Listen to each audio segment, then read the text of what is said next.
ওরে দুনিয়ার মানুষ, জান্নাত যদি পেতে দাও রে বান্দা, জান্নাত একটা রং নিজের মধ্যে সেট করে নাও, নিজের জীবনটাকে তুমি আল্লাহর রঙে রঙিন বানায় নাও। এজন্যই আল্লাহর পয়গম্বর বলেন, আলাইকুম বিসুন্নতি ওয়া সুন্নাতিল খুলাফায়ে রাশিদিন আল মাহদিয়্যিন। আল্লাহর পয়গম্বর বলেন, ও সাহাবী, তোমরা আমি রাসূলের সুন্নতটাকে অনুসরণ করে নিবা, আমি রাসূলের সুন্নতকে ফলো করবা, আমি রাসূলকে মুহাব্বত করবা, আমি রাসূলকে নিজের জীবনের থেকে বেশি ভালোবাসবা।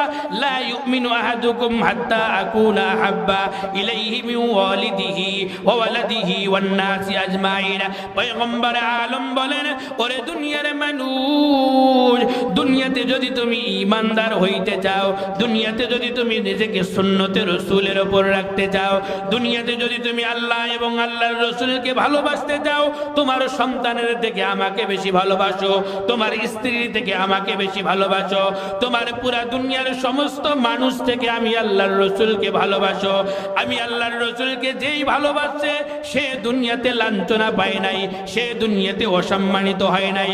ওমর আল্লাহর পয়গম্বরকে মানলো, যেই ওমর ছিল কাফের এখন হয়ে গেলেন আলেম, যেই ওমর সে দুনিয়াতে কেউ চেনো না, এই ওমরকে এখন আলাইকুম বিসুন্নতি ওয়া সুন্নাতিল খুলাফায়ের রাশিদিনের অন্তর্ভুক্ত করা হয়েছে। আল্লাহর পয়গম্বরের আরেক সাহাবী কেমন সাহাবী ছিলেন, পয়গম্বরের রঙে রঙিন হয়ে গেলেন। সাহাবী রাসূলের নাম হলো হযরত আসওয়াদ রাদিয়াল্লাহু তাআলা আনহু, হযরত বিলাল রাদিয়াল্লাহু তাআলা আনহু। এই পৃথিবীর মধ্যে সবথেকে মারাত্মক যত কালো মানুষ আল্লাহ দুনিয়াতে প্রেরণ করেছেন, দুনিয়ার সবথেকে কালো মানুষের মধ্যে এক নম্বর হইল বিলাল,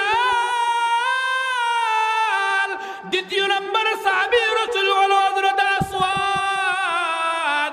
আসওয়াদও অনেক কালো কুশরি একজন ব্যক্তি ছিলেন।